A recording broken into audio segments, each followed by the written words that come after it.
Hi friends, எல்லாருக்கும் வணக்கம். இன்னைக்கு நம்ம ஒரு துறைமுக ஜாப் ஓப்பனிங் பத்தி பார்க்க போறோம். ஓகேங்களா? அதாவது இந்தியன் போர்ட் அசோசியேஷன் அவங்க இந்த ஜாப் நோட்டிபிகேஷன் ரிலீஸ் பண்ணியிருக்காங்க.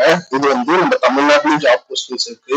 ஸோ எங்கெங்க ஜாப் போஸ்டிங்ஸ் இருக்கு, என்னென்ன பொசிஷன், யார் யாரெல்லாம் அப்ளை பண்ணலாம், எப்படி அப்ளை பண்றது அப்படிங்கிற ஃபுல் டீடைல்ஸ் இந்த வீடியோல அஃபிஷியல் நோட்டிபிகேஷனை டிஸ்பிளே பண்ணி உங்களுக்கு டீடைலா எக்ஸ்பிளைன் பண்ண போறோம். இந்த சேனலை ஃபர்ஸ்ட் டைம் பாக்குறீங்கன்னா சப்ஸ்கிரைப் பண்ணிட்டு பார்க்க கண்டினியூ பண்ணுங்க. இந்த வீடியோ பிடிச்சிருந்தா லைக் பண்ணுங்க. வாங்க வீடியோக்குள்ள போகலாம். இதுதான் இந்தியன் போர்ட்ஸ் அசோசியேஷன் அவங்க ரிலீஸ் பண்ண அஃபிஷியல் நோட்டிபிகேஷன் ஃபார்ம். இதுல என்ன சொல்லியிருக்காங்க பாத்தீங்கன்னா, recruitment of executive level post. Executive level post அவங்க ரெக்ரூட் பண்றாங்க. அதுல என்னன்னா மேஜர் போர்ட்ஸ் இந்தியா, ஸோ இந்தியாவில் இருக்கிற எல்லா போர்ட்ஸ்க்குமே அவங்க ரெக்ரூட் பண்றாங்க அப்படிங்கறது சொல்லியிருக்காங்க.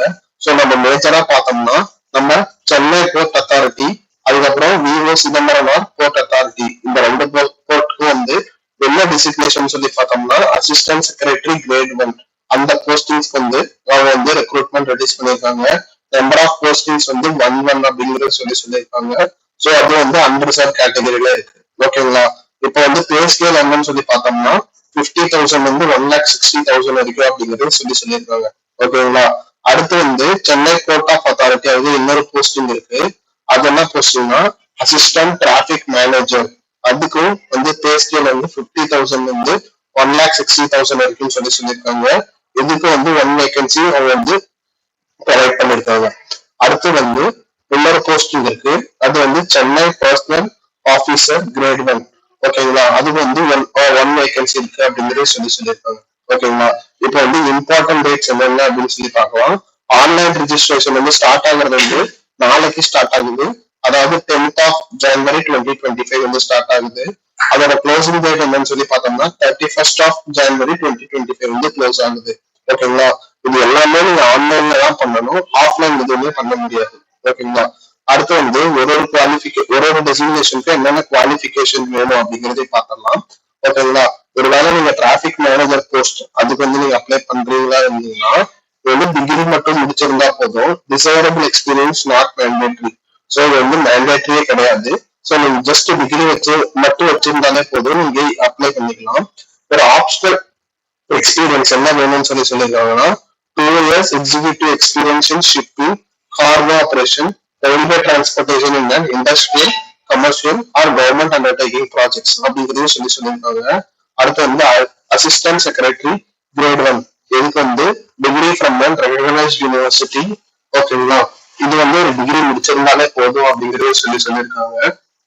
அதுக்கப்புறம் இதுல அடிஷனல் குவாலிஃபிகேஷன், அடிஷனல் அட்வான்டேஜ் என்னன்னு சொல்லி பார்த்தோம்னா, ஒருவேளை நீங்க போஸ்ட் கிராஜுவேட் முடிச்சிருந்தாலோ இல்ல நீங்க 2 years எக்ஸ்பீரியன்ஸ் இதுலன்னா ஜெனரல் அட்மினிஸ்ட்ரேஷன், அதுக்கப்புறம் பர்சனல் இண்டஸ்ட்ரியல் ரிலேஷன்ஸ் இதெல்லாம் நீங்க 2 years எக்ஸ்பீரியன்ஸ் வச்சிருந்தீங்கன்னா உங்களுக்கு ஒரு அடிஷனல் அட்வான்டேஜ். ஓகேங்களா? நெக்ஸ்ட் இன்னொரு போஸ்டிங் இருக்குல்ல, அது என்னன்னு சொல்லி பார்த்தோம்னா assistant personnel officer, degree from an recognised university, post graduate ஒரு அடிஷனல் அட்வான்டேஜ். அதே மாதிரி நீங்க ஜெனரல் அட்மினிஸ்ட்ரேஷன், பர்சனல் இண்டஸ்ட்ரியல் ரிலேஷன்ஸ்ல 2 years எக்ஸ்பீரியன்ஸ் இருந்தீங்கன்னா உங்களுக்கு ஒரு ஆடட் அட்வான்டேஜ் அப்படிங்கிறது சொல்லியிருக்காங்க. ஓகேங்களா? அதே மாதிரி நீங்க பர்சன் வித் டிசபிலிட்டியா இருந்தாலும் அப்ளை பண்ணலாம். அதோட ஏஜ் லிமிட் என்னென்ன அப்படிங்கறத கொடுத்துருக்காங்க. நெக்ஸ்ட் நம்ம என்ன பார்க்க போறோம்னா ஏஜ் லிமிட் என்னன்னு சொல்லி பார்க்க போறோம். ஓகேங்களா? இப்போ மேஜர் போர்ட் அத்தாரிட்டிஸ் இதுல நீங்க டிராபிக் மேனேஜர் போஸ்ட் இல்லைன்னா செக்ரட்டரி போஸ்ட் அப்ளை பண்ணணும்னா இது 30 years தான் இருக்கணும் அப்படிங்கறத சொல்லியிருக்காங்க. ஏஜ் ரிலாக்ஸேஷன் எப்பயும் போல எல்லா கவர்மெண்ட் நோட்டிபிகேஷன்லயும் எப்படி ரிலீஸ் பண்ணுவாங்களோ அதே மாதிரிதான் ரிலீஸ் பண்ணியிருக்காங்க. ஓகேங்களா? நெக்ஸ்ட் நீங்க இந்த அன்ரிசர்வ் கேட்டகரியில இருந்தீங்கன்னா நீங்க ஏஜ் ரிலாக்ஸேஷன் கிளைம் பண்ண முடியாது அப்படிங்கறத சொல்லியிருக்காங்க. ST, SC or OBC candidates applying against the unreserved category post will not be eligible for age relaxation benefits அப்படிங்கறத அவங்க சொல்லியிருக்காங்க. ஓகேங்களா? நெக்ஸ்ட் நேஷனாலிட்டி நீங்க இந்தியனா இருந்தாலே போதும். ஓகேங்களா?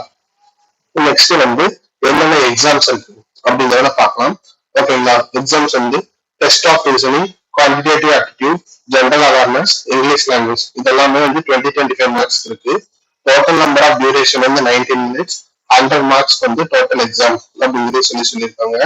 அது எல்லாமே வந்து ஆன்லைன்ல தான் இருக்கும் அப்படிங்கிறது. ஆன்லைன்ல அது இங்கிலீஷ் லாங்குவேஜ்ல தான் இருக்கும். ஓகேங்களா. நெகட்டிவ் மார்க் வந்து 1/4 ஆஃப் த மார்க் வந்து டிடெக்ட் பண்ணிடுவாங்க அப்படிங்கிறதே சொல்லியிருக்காங்க. ஓகேங்களா.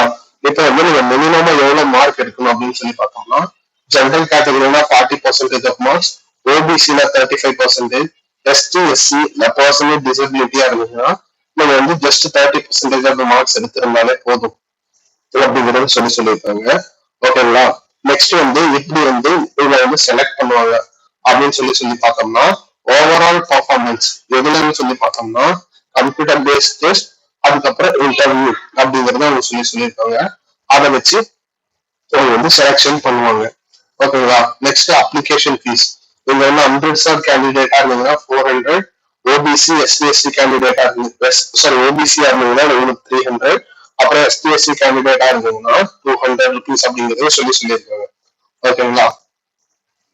நெக்ஸ்ட் வந்து examination centre for online test. ஓகேங்களா. அது வந்து என்னன்னு சொல்லியிருக்காங்கன்னா அக்ராஸ் ஸ்டேட்ஸ்ல வந்து அவங்க கண்டக்ட் பண்ணுவாங்க அப்படிங்கறது அவங்க சொல்லியிருக்காங்க.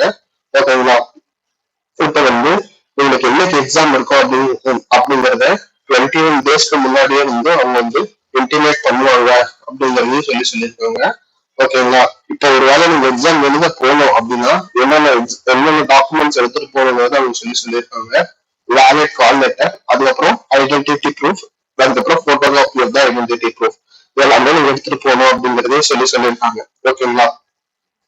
இதுதான் வந்து ஒரு குயிக் டிஸ்கஷன். ஓகேங்களா. உங்களுக்கு வேற ஏதாவது டீடைல்ஸ் வேணும்னா நீங்க கமெண்ட் பண்ணுங்க. அதுக்கு முன்னாடி எப்படி அப்ளை பண்ணலாம் அப்படிங்கறத சொல்லிட்டு இந்த வீடியோ போஸ்ட் பண்ணிக்கலாம். ஓகேங்களா. இப்போ வந்து எலிஜிபிள் கேண்டிடேட்ஸ் எல்லாம் இந்த வெப்சைட்ல போயிட்டு நீங்க அப்ளை பண்ணலாம் அப்படிங்கறது சொல்லியிருக்காங்க. ஓகேங்களா. எப்படி அப்ளை பண்ணணும் அப்படிங்கிற டெமோ வீடியோ உங்களுக்கு ஏதாவது வேணும்னா நீங்க கமெண்ட் பண்ணுங்க. இதோட இந்த வீடியோ க்ளோஸ் பண்ணிக்கலாம். வேற ஏதாவது டீடைல்ஸ் வேணும்னா கமெண்ட் பண்ணுங்க.